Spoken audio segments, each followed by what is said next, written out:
মানিক ভট্টাচার্য যখন প্রাথমিক শিক্ষা পর্ষদের সভাপতি ছিলেন তাকে পদ থেকে অপসারণের নির্দেশ এই কলকাতা হাইকোর্টে দিয়েছিল। সেখানে কিন্তু দুর্নীতির অভিযোগেই মানিক ভট্টাচার্যকে প্রাথমিক শিক্ষা পর্ষদের সভাপতির পদ থেকে অপসারিত করা হয়েছিল এবং গ্রেফতার করা হয়েছিল। জেলবন্দী ছিলেন তিনি। পার্থ চট্টোপাধ্যায়, তার বিরুদ্ধেও দুর্নীতির অভিযোগ, শিক্ষক নিয়োগে দুর্নীতির অভিযোগ, এবং এখনো তিনি জেলবন্দী হয়ে রয়েছেন। আজ কোর্টে দাঁড়িয়ে প্রাথমিক শিক্ষা পর্ষদ সেই দুর্নীতির সংজ্ঞাকেই প্রশ্নচিহ্নের মুখে ফেলে দিল। যেটা প্রাথমিক শিক্ষা পর্ষদের বক্তব্য যে অভিযোগ শুধু এলেই হয় না, অভিযোগকে প্রমাণিত হতে হবে। প্রাথমিক শিক্ষা পর্ষদের এটা প্রশ্ন যে বারবার দুর্নীতি দুর্নীতি দুর্নীতি বললে তো দুর্নীতি প্রমাণিত হয়ে যায় না। দুর্নীতি বলতে হলে নির্দিষ্ট করে এক বা একাধিক ব্যক্তিকে চিহ্নিত করতে হবে, অবৈধ আর্থিক লেনদেন হয়েছে সেটা প্রমাণ করতে হবে। অর্থাৎ পর্ষদের বক্তব্য হচ্ছে যে আর্থিক লেনদেন হয়েছে এই অভিযোগ প্রমাণিত হতে হবে।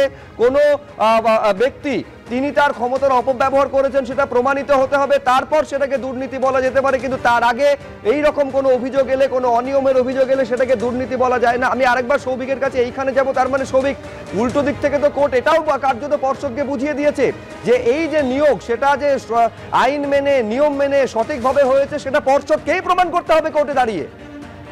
হ্যাঁ দেখো, একদমই তোমাকে বলবো যে পর্ষদের বক্তব্য ছিল যে এখানে যে অভিযোগ উঠছে সেই অভিযোগের একটা সংক্ষিপ্ত সর্বাজে সারাংশ, সেটা হলো যে নিয়ম মেনে এই নিয়োগ প্রক্রিয়াকে সংগঠিত করা হয়নি।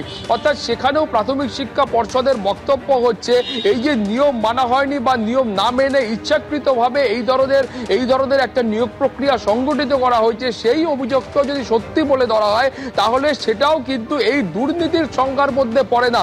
অর্থাৎ প্রাথমিক শিক্ষা পর্ষদের মতো একটা এই এত বড় সংস্থার পক্ষ থেকে একটা নিয়োগ প্রক্রিয়া, এবং যে নিয়োগ প্রক্রিয়ায় লক্ষ লক্ষ ব্যক্তি যুক্ত রয়েছেন, তাদের জীবন জীবিকা যুক্ত রয়েছে, সেই নিয়োগ প্রক্রিয়ায় কেউ যদি ইচ্ছাকৃতভাবে নিয়ম না মেনে তিনি যদি এই নিয়োগ প্রক্রিয়া সংগঠিত করেন বা সেই নিয়োগ প্রক্রিয়াকে প্রভাবিত করেন, সেক্ষেত্রেও এই নিয়োগ প্রক্রিয়াকে আদৌ দুর্নীতিগ্রস্ত নিয়োগ প্রক্রিয়া বা এই নিয়োগ প্রক্রিয়ায় আদৌ কোথাও কোনো দুর্নীতি হয়েছে বলে প্রমাণ করা যায় কিনা বা সেটা দুর্নীতির সংজ্ঞার মধ্যে পড়ে কিনা, সেটা নিয়েও কিন্তু আজকে প্রাথমিক শিক্ষা পর্ষদ তারা সওয়াল তুলেছেন। এবং তারা স্পষ্টতই, মূলত তুমি জানো এই মামলার একেবারে শুরু থেকে আদালতের কি ভূমিকা ছিল সেটা দিয়ে বারবার প্রাথমিক শিক্ষা পর্ষদের তরফ থেকে সেই বক্তব্য পেশ করা হয়েছে।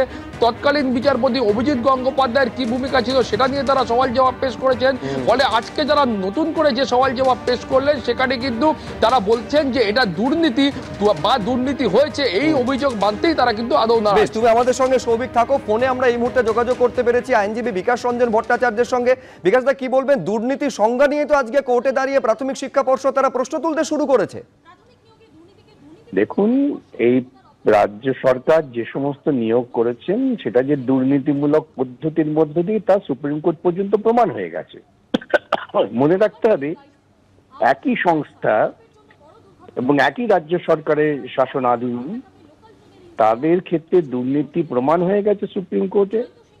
তদন্ত হয়েছে, তদন্তের মধ্য দিয়ে বহু দুর্নীতি যে হয়েছে, টাকা ইনকাম হয়েছে তার সামনে এসেছে।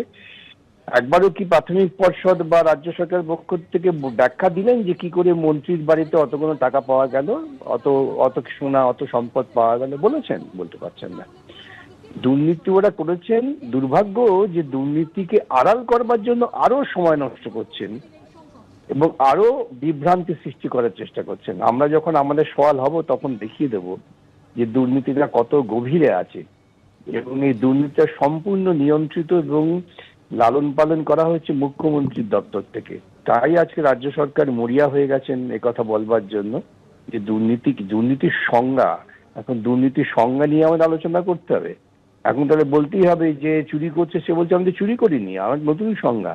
আমি তোমার বাড়িতে গিয়েছিলাম, ঘুরে ফিরে দেখলাম জিনিসগুলো পড়ে আছে, ভালো লেগেছে, তুলে নিয়ে চলে। দুর্নীতি নাকি? এই সমস্ত অবাস্তব অবান্তর কথা বলা হচ্ছে সরকারের পক্ষ থেকে, এসএসসির পক্ষ থেকে। তা হোক, বলুন, ওরা যত এইসব কথা বলবেন ততই ওদের চেহারাটা নিজেরাই প্রকাশ করে দেবেন। আমাদের সওয়ালের সময় আমরা আমাদের যা বলার বলবো, তখন দেখা যাবে।